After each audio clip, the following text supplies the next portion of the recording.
Ndabaramukije bene data, amahoro y'Imana nabane n'umwe wese. Muri kumwe na Françoise Habonayo. Mpaye icubahiro Imana kubw'uyu mwanya Imana impaye kugira ngo tuganire namwe ku ijambo ry'Imana. Reka dusenge. Bwirukiro Mana, ndagushimiye cyane uyu mwanya impaye. Yesu, ndakwinginze ngufashe, kandi Satani n'ibikorwa byiwe byose ntihagenda kimwe cegera hano hantu mu izina rya Yesu. Mwami ngwino umfashe, mpwemu yera andongore, ubushobozi bwawe bukwane nanje mu izina ryawe ryera Kristo Yesu, amen. Ego muri kumwe rero na Françoise Habonayo. Ndahaye icubahiro data kuko yemeye ko nongera kugaruka kugira ngo tuganire namwe. Mperuka kubaganiriza ku byerekeye imyambaro. Hanyuma hariho umwe yambajije inbox arambwira ati ni iby'ukuri Imana ntishima ko twambara courte manche. Rero nanje ndamushingira intahe inbox nk'uko yarabinsabye. Hanyuma aca avuga ati ndakwinginze uzoyidupartage. Rero nico kinzanye kubashingira iyo ntahe. Imbere rero yuko dutangura, reka dusome ijambo ry'Imana hariya mu gitabo ca Yesaya igice ni ca 3. Mbanze mpere kuri Yesaya igice ca 2 ku murongo wa 6. Haravuga ngo, kuko abantu bawe ari bo nzu ya Yakobo wabahebeshejwe nuko buzuyemwo imigenzo ivuye iburasirazuba, bakaragura nk'Abafilisitiya kandi bakifatanya n'abana b'abanyamahanga. Iri jambo ritubwira ngo abantu b'Imana, ngo Imana yabahebeshejwe n'iki?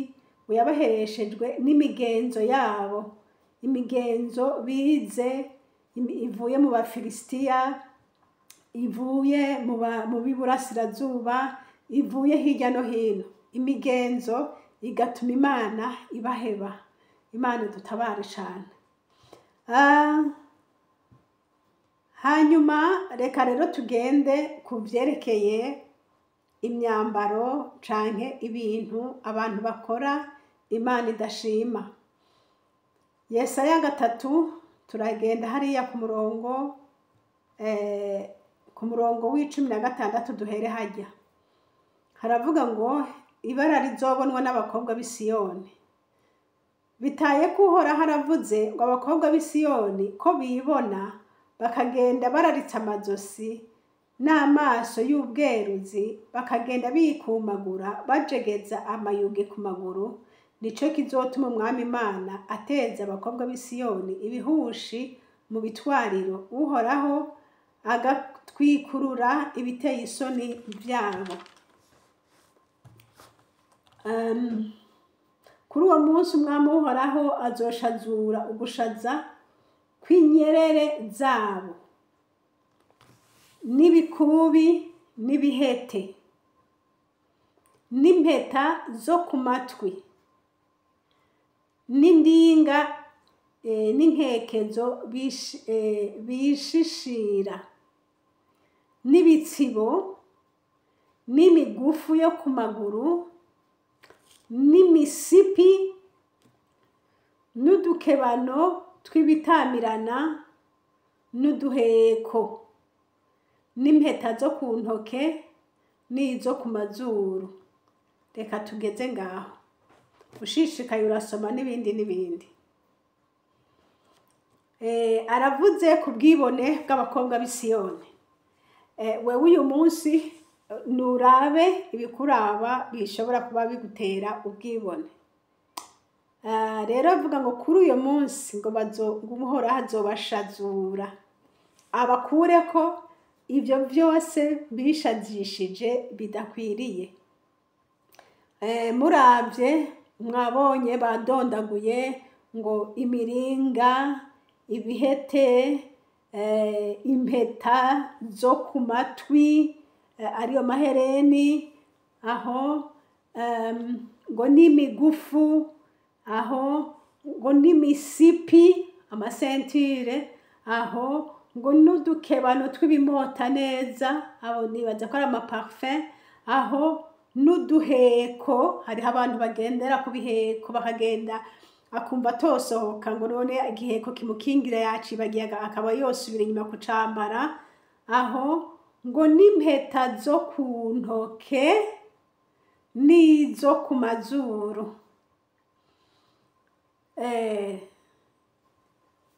murumva ko ari ibintu byinshi umuntu ashobora kwishazisha impeta zo ku mazuru impeta zo ku ntoke amahere imigufu impeta zo ku matwi arizo mahereni ibikomo byo ku maboko ngo n'amasentire hariho n'imisipi y'amashene bambara nk'imisipi rero uhoraho avuga ati umwami Imana azoshazura abantu bashazisha mwene ivyo bintu ibisuko gutsiba imishatsi ni byinshi uyu munsi ubibwiye umuntu w'uyu munsi yumva umenga umwambuye sinzi umenga sinzi icyo ushatse kwaba ariko nagomba ndababwire bene data ugushaza Imana ishima ni ugushaza ko mu mutima ngo ubugwaneza ingeso nziza reka tubirabe ingene byanditswe muri Timoteyo wa mbere igice ca 2 ku murongo w'9 ngo kandi n'abagore nyene ndagomba ko bambara imyambaro biberanye bagendane isoni badahugumba kandi badashazisha gutsiba umushatsi canke izahabu canke imaragarita canke impuzu z'igiciro kinini ariko bashazishe ibikorwa vyiza ibikorwa vy'ingeso nziza nk'uko bikwiye abagore bavuga yuko bubaha Imana ishimwe murabyumvise kandi n'aya majambo mwari mwarayasomye turabe muri Petero wa mbere igice ni ca kangahe Petero wa mbere igice ca 3 ku murongo wa 3 nyene Petero wa mbere igice ca 3 ku murongo wa 3 naho haravuga ngo ugushaza kwanyu ntikube uko ku rukoba ugushaza kwanyu ntikube uko ku rukoba ko gutsiba umushatsi canke uko kwambara inzahabu canke uko kwambara impuzu nziza ariko kube uko umuntu ahishijwe wo mu mutima ugushaza kudashira niko mutima w'ubugwaneza utekereje niko kw'igiciro kinini imbere y'Imana ishimwe rero reka rero ngaruke ku ntahe yanje ibyo byose muramaze kuvyumva ugushaza Imana itemera ariko twebwe dukunda kukwitwaza umuntu w'umugore canke umuntu w'umugabo umuntu w'umugore canke umuntu w'umukobwa d'abord kugira ngo imishatsi yiwe ibe myiza ayisokoze ihagaze neza abanza kuyisuka turabizi nanyemwo abafasoni abanza kuyisuka swa turashaka kuyifundika mw'ijoro ukacushira kw'igitambaro ukaryama ukiye mu gatondo ugafundurura ugasokoza hanyuma ukayiha agashepu kose ushatse ariko imeze ukunyene uhoraho yayituremeye ntiwova muri dushe ngo ushiremwo amazi hanyuma ucuyiha forme yose ushaka ntibikunda kuko imishatsi yacu ni imishatsi imeze uko nyene ariko Imana ishimwe kuko abantu bose ifise uko yabaremye aba bazungu bumva bo imishatsi yabo iraryama igaseseka, bobo bashoboye kuyihagarika kuyishinga nk'uko iwacu ntabyo bashobora. Nico gituma kugira ngo bayihagarike bayishinge babanza kuyishiramwo ibigudi kugira ngo imere ukuntu imeze, hanyuma bashobore kuba basi ko vyuka ku mutwe gatoyi, ariko ubundi ikiryama ku mutwe. Turashimira Kristo Yesu yatugiriye neza, umuntu wese yamuremye uko yabishatse. Hari abandi Imana yahaye imishatsi yirabura tsiriririri, ariko twebwe Imana yaduhaye imishatsi ntabwo yirabura tsiririri, sinzi ngene noyivuga, ifise irindi novuga ko ugomba kumera gusa nk'uko, ariko ntiyirabura tsiririri. Iyo yirabuye tsiririri uba washizemwo kanta canke washizemwo kandi kantu, ariko umushatsi utarimwo kanta ntabwo wirabura tsiririri cyane. Imana ishimwe uko Yesu yatugize, haleluya. Imana ishimwe ko bamwe yabahaye imishatsi isa gutya, abandi bahiye isa gutya, bamwe bahiye imishatsi miremire, abandi bahiye imishatsi migufi. Dushima Imana uko yatugize. Ni nk'uko bamwe yabagize barebare, abandi kabagira bagufi, bamwe kabagira ab'inzobe nyinshi, abandi kabagira abirabura. Dushimiye Data afise amarangi yose, Imana ishimwe. Rero Satani amaze kuza kujya yahenze Eva, niko yashishikaye no guhenda n'abandi. Ati erega bwa bundi uri mubi, ukiraba ugasanga umenga uri mubi, ugasanga nturi mwiza, ugacurondera ya mavuta wisiga, ugasigara wera ukayangana, ufise donc ufise ukuntu nyene wera, canke ugomba kugira inzobe nyinshi ariko atari iyawe, ariko ari kubera ayo mavuta wasize. Satani ati ntubona? Satani akakubwira ati kare raba iryo zosi ryawe durabishe, shirako kantu, ugasanga umuntu ashirako umugufu kugira ngo izosi ryambare, ngo none ngo rirambuye. Ntiwo kwambara impuzu gabeneda. Imana idufashe. Rero ibyo byose, iyo migufu, abandi ngo reka nshireko akambara impuzu, ati reka njanishe, agaca arongera amahereni ajanye n'izo mpuzu, afise irangi z'iryo mpuzu. Kera akaba yakubitiye kuri uyu mubiri, ashizeko ikindi kintu. Ego. Bibiliya yatubwiye ibintu abantu bashazisha ni vyinshi, sinobidonda, nawe urabizi. Ngo hariho amapete, umuntu ugasanga yambaye ipete n'iyindi, aho abantu ugasanga bambaye amasaha, bambaye ibikomo, bambaye ibiki vy'amazahabu, bagasanga bagize, sinobabwira, baba bashajije pe. Umuntu yakubitiye ko agahereni k'izahabu, agakubitira ko isaha y'izahabu n'ipete y'izahabu ngahe, n'iyindi ngahe, iyindi ngaha, ubona nyene eka. Ariko uko gushaza siko gushaza Imana ishaka. Imana ngo ishaka gushaza ko mu mutima. Imana idufasha cyane.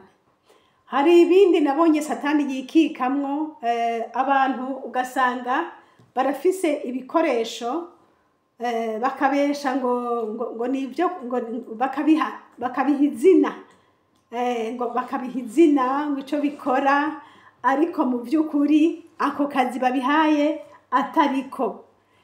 Akarorero hinge ndabereka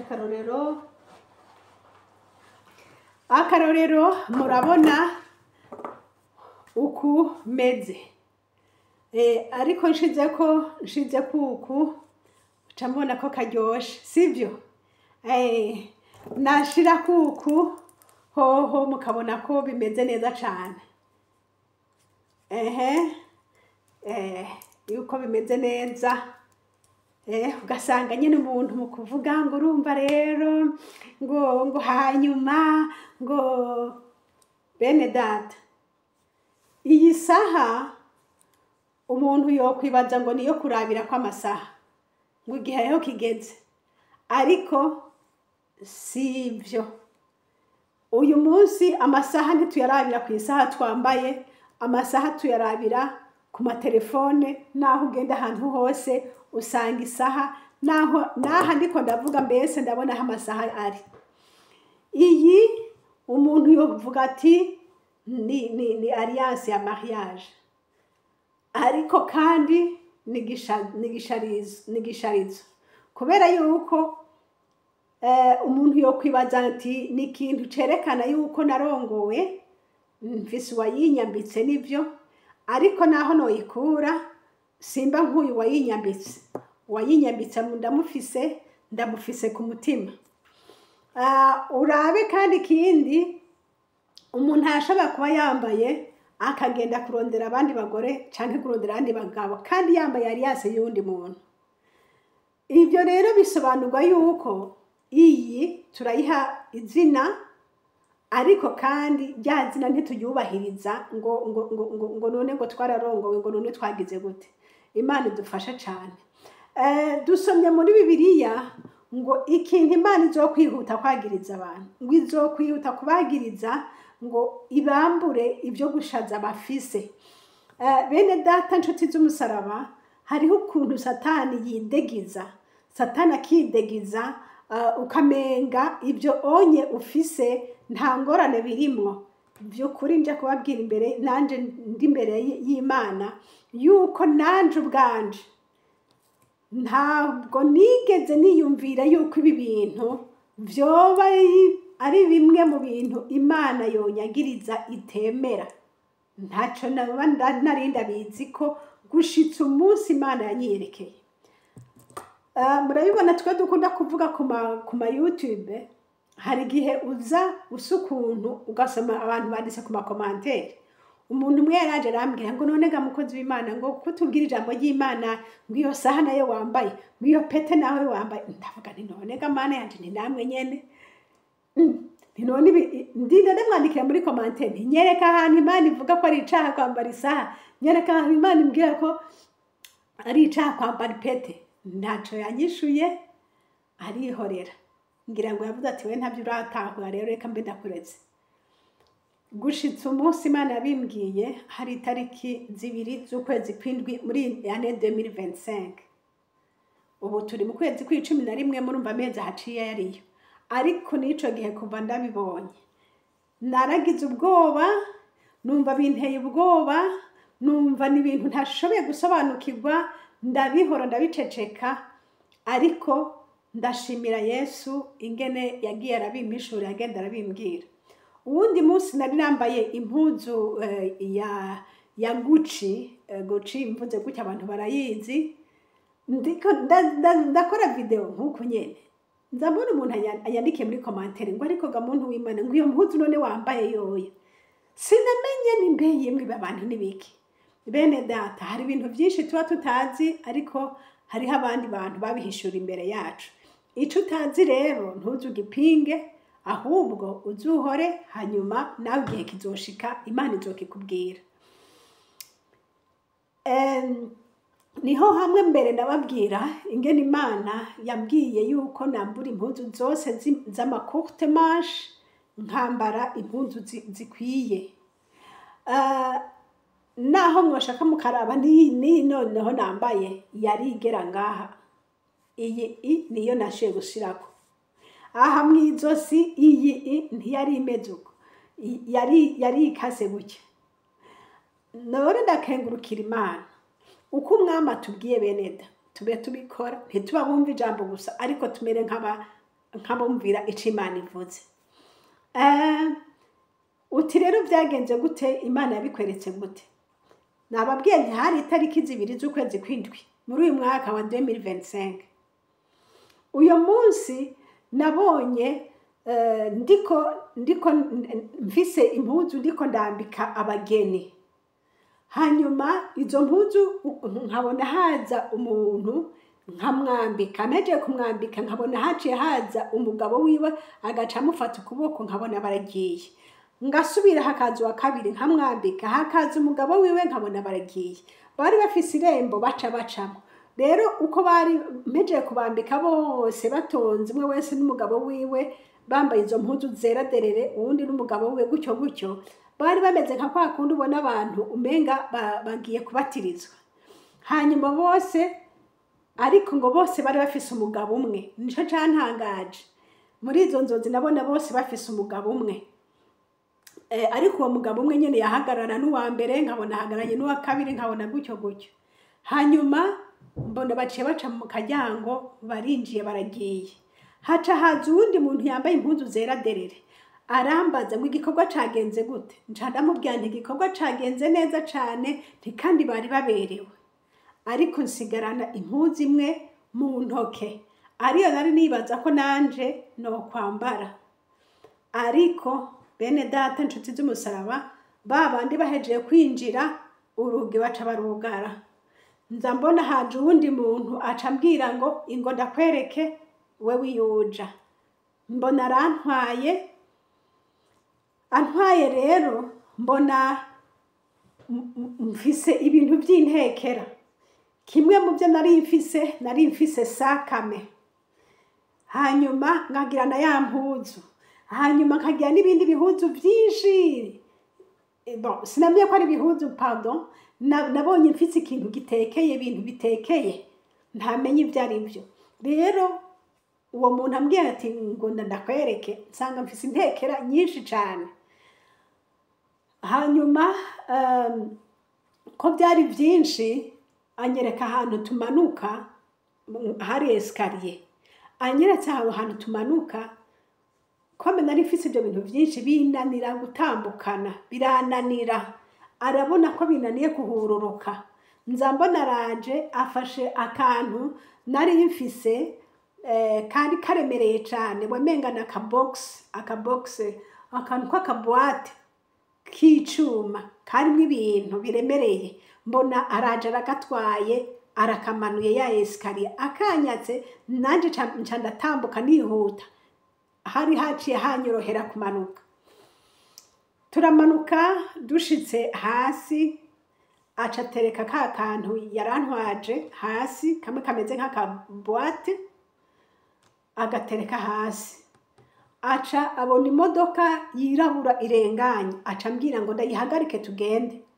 Nca ndavuga nti niravye, nsanga nta sakame ngira, nsanga nta sakame mfise. Nsanga muri sakame murazi hakunda kubayo amakarte bancaire, amakarte d'identité, hakunda kubayo telefone, hakunda kubayo utuntu twinshi murabizi. Nsanga n'amafaranga ari ushaka kuba yafisemwo. Nca mvuga nti niwahagarika iriya modoka ndarihika inshitsi indani mu muduga, nta mahera mfise, nta na carte mfise. Nca ndavuga nti mbega ishakoshi yanje iri hehe? Yeye ninayibagiye harya hejuru. Nca nongera ndaduga za escalier, ingazi, nca nongera ndaduga za ngazi shika hejuru, hamwe twururukira.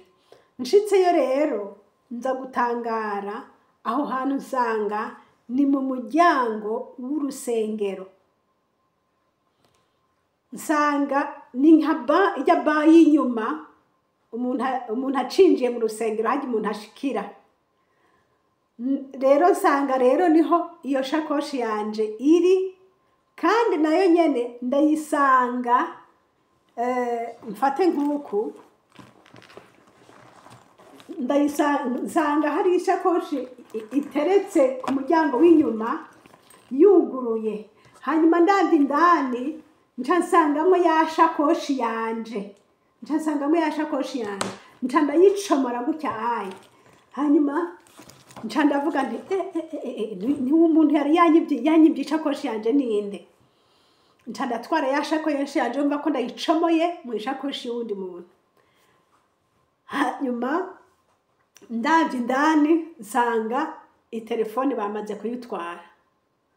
Ndababara, muri izo nzozi nca ndikangura. Sinabonye nsubira kumanuka, kandi sinabonye ko vya bindi vyamanutse. Bene data, mvuye muri izo nzozi narababaye cane gose. Ndasenga. Icambere cambabaje ni kubera yuko babandi nashoboye kubambika bakagenda, ariko je bitashobotse ko ngenda. aho kugenda banyeretse umuryango ndi bufate. Ikindi cya kabiri cambabaje ni kubera bamanukanye esikariye nkabona n'imodoka yirabura yiko yatwara abantu. Bene data ndababara, Mana yo mwije aha hantu ni hehe ndi. Ikindi cambabaje ni ukubona yuko naduze nkaronka carte ishakoshi yanje ariko ngasanga telefone yanje ntayirimo. Hanyuma namaze igihe nsenga, none Mana ibi bintu nibiki, ibi bintu nibiki, Mana ibi bintu nibiki. Ariko ikindi cantangaje nuko iyo esikariye zatangwa, aho esikariye zatangura umuntu amanuka hari ku muryango w'urusengero, kandi ariho nasanze n'ishakoshi yanje, kandi ariho nasanze na ya telefone bayinyibiye. Rero biba ikibazo nguma mara iminsi nsenga, Mana ibintu bisobanurwa gute, Yesu wanje ibintu nibiki. Ariko kandi ikindi kintu cananiye gusobanukirwa ni igitu kinini cyane nari mfise cari cyasigaye giteretse aho esikariye zitangurira, tutari bwaronke ingene kimanuka. Kuko urumva wa muntu yafashije akabogisi kari karemereye. Hanyuma nanje canduga gutora ishakoshi, ariko iruhande hariho ikindi cy'ikirundo kirunze ntazi ico kirimo. Rero muri iyo minsi yose rero namaze ndiko ndasenga, Imana nsobanurira, Mana mbwira, Mana mbwira. Niho rero Imana yaza kunsobanurira, imbwira ivyari muri ivyo bintu. Ikintu Imana yambwiye, Imana yambariye kuvyerekeye imyambaro. Imyambaro bene data, imyambaro. Iyo n'iyindi ntahe y'iyo myambaro Imana yambwiye ko iyo yose ndayikura. Nabonye, iyo ni ntahe yindi igira kabiri, nabonye ahantu hari ibirundo bitatu. Hanyuma mbona umuntu ambwira ngo twara iki kirundo cawe, jewe icanje cari hagati. Ambwira ngo ubu nyene izi mpuzu zose zikura aha hantu. Zari nyinshi, iyo n'iyindi ntahe ndababwiye, zari nyinshi cyane. Hanyuma nkavuga nti none ndazitwara gute ko ari nyinshi, ndazishira hehe, ndazitwara mu giki, ni nyinshi cyane. Ngize ndaraba nsanga harimo ibisashe binini cyane bibiri. Maze nzabona umuntu ariko arabimfasha, mbona twabitekeye vyose, mukanye mbona hahantu hose byahavuye. Bene data, niyo nzozi mara iminsi ndiko ndibaza, mbe Mana yanje izi mpuzu nibiki, mbe Mana yanje ibintu nibiki, mbe Mana yanje ibintu nibiki. Niho rero ubundi munsi inzozi igira gatatu ndashaka kugira ngo muvyumve, sinibagiye mwe vya mbere, aha ndiko ndababwira ku vy'impuzu. Ubundi munsi, iyo ni inzozi yindi ya gatatu, ndota mbona umuntu ambwiye, mbona dutonze umurongo turi benshi, mbona jewe nabaye selektione kugira ngo nje kuririmba. Hanyuma mbona bambwira bati wewe watowe, ni wewe watowe ngo uje kuririmba.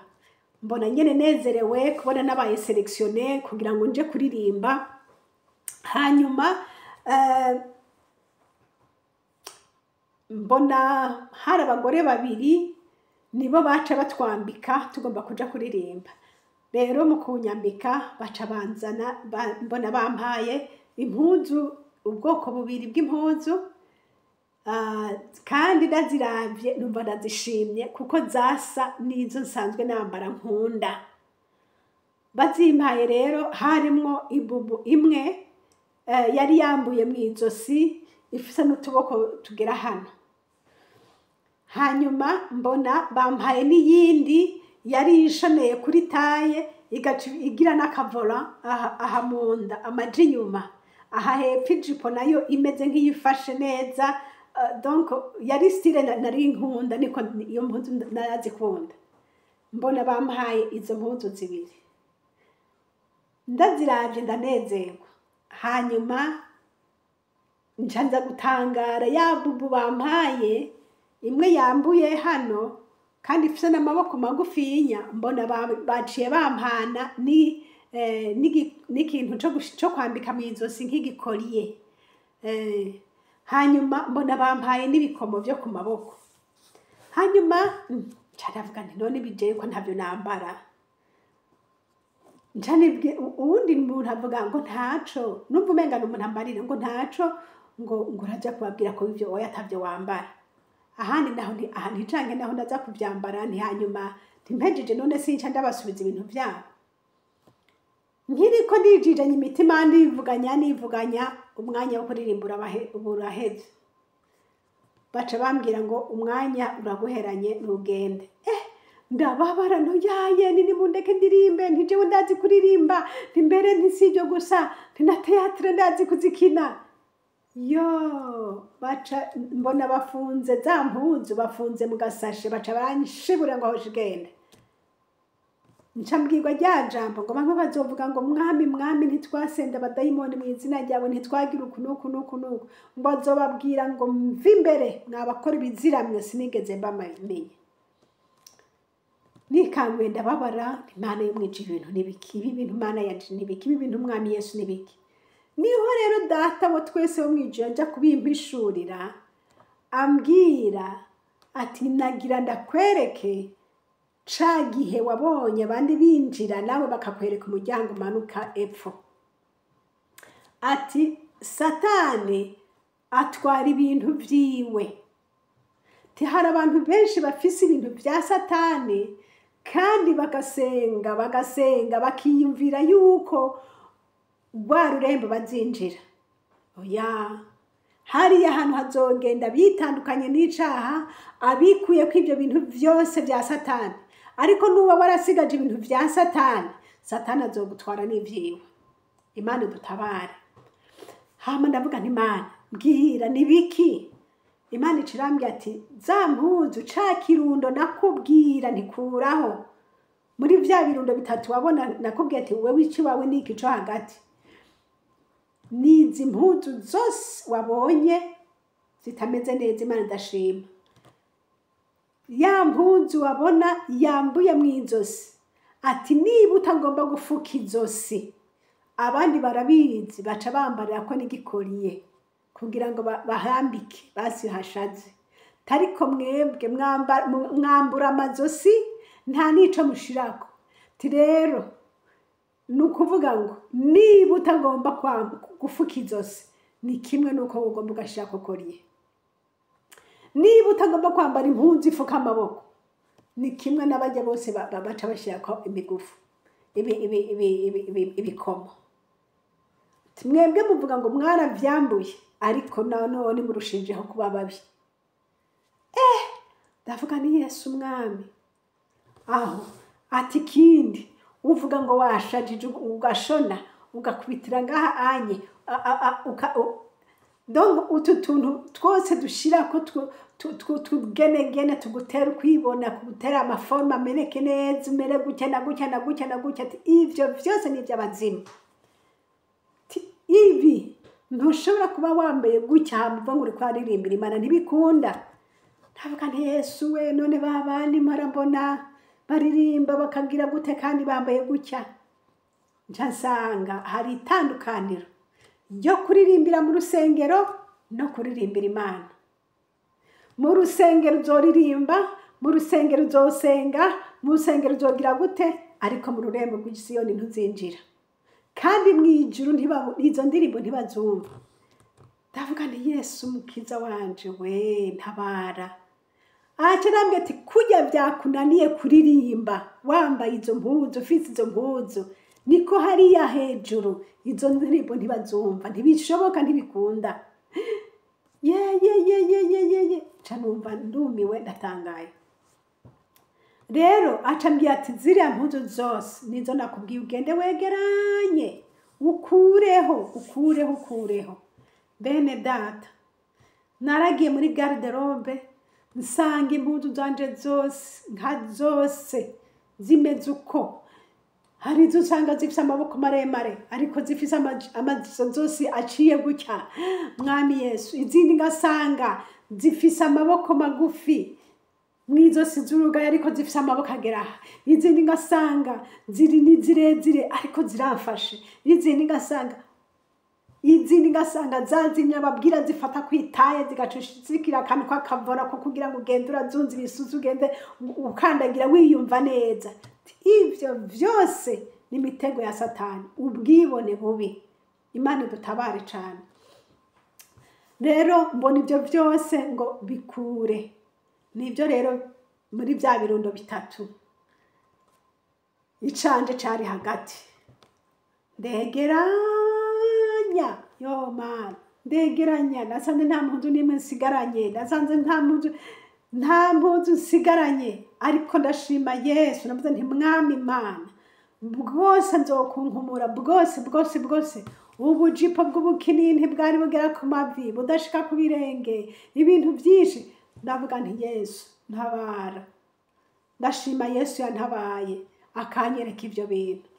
Nagize ikibazo cyo kuvuga nti none muri irya box yoyo hari mwiki, biriya bintu byari biremereye kuriya hari mwiki. Mana we nibiki ibi bintu, wa muntu yaza arirukanga kakamfata kajya kana kakamanukana, yarinde niki. Bene data nsanga uyu murongo ngo ugushaza kwanyu ntikuboko kwambara amazahabu. Bene da aya n'amazahabu ni zahabu, izi ni zahabu. Bene data kandi sinababwira iyi ni isaha ariko sinayambara nk'isaha, nayambara nk'ugushaza. Ndi imbere y'Imana sindiko ndabibesha, numva nyene gose ndayambaye nshajije. Sinavyambara ngo nuko nshatse kwereka abantu ko narongowe, barabizi, ariko navyambara kugira ngo mbegwe nshize ko nyumva nyene gushaza kwanyu ntikubuko kurukoba ko kwambara amazahabu, ko kwambara impuzu z'igiciro zanzi nuca ugenda uravuga ati voilà abandi bose bambone ko nambaye, ukagenda ukaraba Gucci igurwa ngahe, ukaraba mbega izi marke zigurwa ngahe, umwanya wose ukamahe womenga mw'izina rya Yesu. Bene data abariko baraja mw'ijuru tumenye gutandukanya ivy'Imana igomba n'ibihe.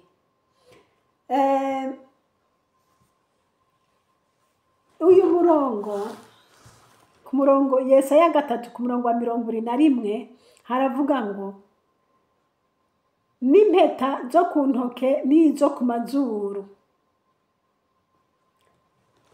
nguhara hazodukura kw'ivyo bintu vyose. Hariho abavyambaraha, hariho abavyambaraha, hariho abavyambaraha, hariho abavyambaraha, peu importe aho vyambara hose. Jewe narinzi neza yuko atacu umwami yonyagiriza, ariko ibi bintu nagiye mbona batwara nivyo vyari muri kaka box. Hari kindi nari mfise ceinture, iyo ceinture yanje narayikunda, yari ceinture ifise ikintu kinini yangaha aye. Iyo ceinture ndayambaye numva umenga mwanya wose nkaca nungurura ishati kugira ngo abantu babone iyo ceinture ingene imeze. Mwanya wose nkaba iyo ceinture ntayambaye wamenga niyo ituma izo mpuzu zose zimbera. Mw'izina rya Yesu ivyo vyose ncasaga nibigirwa mana, nca ndakura byose ndabita. Inshuti zanje bene data nta busazi nari mfise bwo gukora ivyo bintu, nuko nabonye igiciro c'ivyo bintu.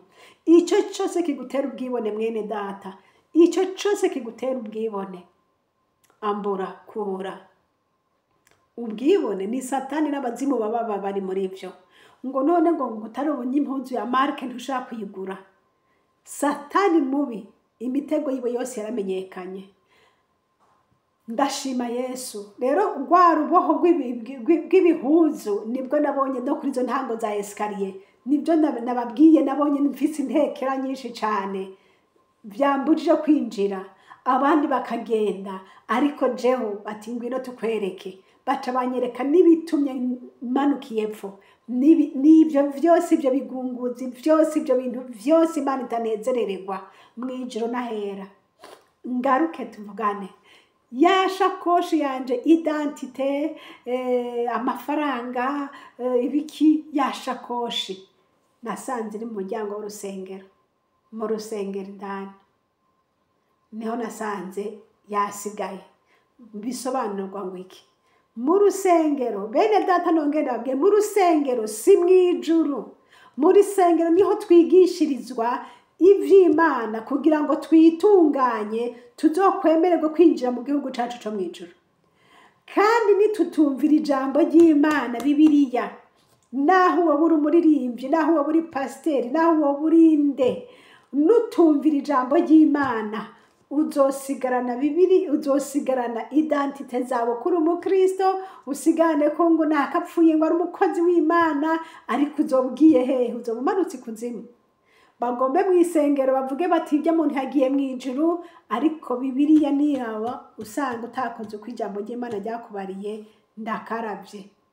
Hindukira Bibiliya bene data, hindukira ijambo ry'Imana, hanyuma tubandanye nk'abariko baraja mu ijuru. Imana ishimwe. Hari benshi ndasingiye intaye baca bavuga bati none ubwo rero kuja mu isengero ni bibi? Ibwo rero ntoya, kuja mu isengero si bibi, kuko nabariya bafashe ijya nzira bakambikwa impuzu zera bari bavuye mu rusengero. Ni ukuvuga ngo mwumvise ko nababwiye nije nabambika muri izo nzozi. Ni ukuvuga nije nababwira ijambo ry'Imana, nje nabigisha, barihanye barizera. Ariko nanje ntabwo noshobora kugenda kandi hariho intekera ngifise. Izo ntekera umwami agomba ko tuzikuraho. Imana ishimwe. Iyi yari inyigisho kugira ngo turabe neza ico ijambo ry'Imana rivuga, turabe neza ico rivuga. Mbese ufise izahabu, izo zahabu zikoresha iki? Ngo ntukazambare ku mubiri wawe, ku mubiri wawe ntugashire kw'izahabu. Ico kintu Imana ntiginezererwa, ntigikunda. Ntugashazishe ushaze izo zahabu ngo zigutere gushaza, ngo ushazishe umubiri wawe izahabu. Oya, ngo dushazishe ukwera, dushazishe imyambaro myiza, ibikorwa vyiza vy'abera. Imana ishimwe. Izo nshono zose zigutera ubwibone no kwiyumva, mene data, reka mbwira abatayeri, mwabatayeri mwe, Yesu abatabare. Yesu abatabare, kuko mwebwe mukora nk'uko bababwiye. Ariko mwene data ugenda gushonesha, nawe wiyubare, fuka umubiri wawe, kandi ntiwemere ko impuzu gusera cane nkaho umenga abantu bose babwiza kubona uko umwami yakubumvye. Oya, dufise impuzu ngo dufuke imibiri yacu, ntidufise impuzu ngo expose imibiri yacu. Umwami Imana adufashe, umwami Imana atugirire neza. Bene data, ndanezerewe kubona iyi ntahe ndayivuze. Ndabizi hashobora kuba hadutse ibibazo byinshi cyane, ariko ndakaravye nje kubabwira ngo soma ijambo ry'Imana, hanyuma wumva ico mwemi yarakubarira. Ibi bintu sinabimenye mu myaka yarenganye. Itariki 2 z'ukwezi kw'indwi niho nabonye, ndiko ndamanuka epfo, Satani agaca atwara ibintu vyiwe. Erega Satani azoza kutwara ibintu vyiwe. Kandi wewe ntuzokwinjira hariya n'ibintu by'abandi. Oya, Kristo Yesu adufashe, Kristo Yesu adutabare, Yesu abahezagire. Abumvise intahe, umwami Imana abafashe. Ndabizi ntivyoroshe, ariko senga Imana. Nabo ntudusigare mweneda kubera ivyo bintu, kubera impuzu ntudusigare. Hari abantu bavuga ngo yaye ngo Imana iraba umutima, ngo Imana iraba iki? Ndabizi Imana iraba umutima, ariko uwo mutima utakujana mu ijambo ry'Imana ngo wubahe ijambo ry'Imana rikubwira, n'umutima nyabaki. Ibyo bintu byose mwisiga, ibyo bintu byose mwiyambika kugira ngo mube beza. Kuba ubwiza Imana ishima ni ububwiza bwo kugendera mu ijambo ry'Imana, ububwiza bwo gutekereza, bw'uko umuntu yiyubashe, ububwiza bwo kwambara ukikwiza, ububwiza bwo mu buryo bw'impemu, mu buryo bwo mu mutima, mu buryo bw'ingeso nziza. Ngo nibwo bwiza bushimisha Imana. ibi bisigaye byo hanze nabyo ni satani abikoreramwo kandi azoza gutwara ibintu vyiwe. Nababwiye wa muntu yaciye aza arirukanga ngo aje kuntwaza, yahitanye ako kabogisi karimwo ibi bintu, aratwara. Ndashimiye Imana data wa twese, kumbure jeho nari mfise na bike, hari abandi boza kuraba bosanga bafise vyinshi cane, ariko nanje nari mfise vyinshi. Uko vyongana kose urumva yuko byanyereketse umuryango umanuka. Hanyuma duhereze kuri iri jambo ryo muri Genèse 35 verset 4, Itanguriro 35 ku murongo wa 4, canke duhere ku murongo wa mbere. Ngo Imana ibarira Yakobo iti, va hasi uduge i Beteli ugerereyo unyubakire igicaniro, jewe Imana nakubonekeye igihe wahunga Esawu mwene nyoko. Maze Yakobo acabarira abiwe n'abari kumwe nawe bose ati, nimukureho ibigirwamana by'abanyamahanga biri muri mwebwe, mwihumanure, mwambare izindi mpuzu, Imana ishimwe. Tuve hasi tuduge tuje i Beteli, nanje nubakire y'Imana igicaniro, imwe yanyumvira ku munsi w'ibyago byanje, kandi yagendanye nanje mu nzira nagenzemwo zose. 4.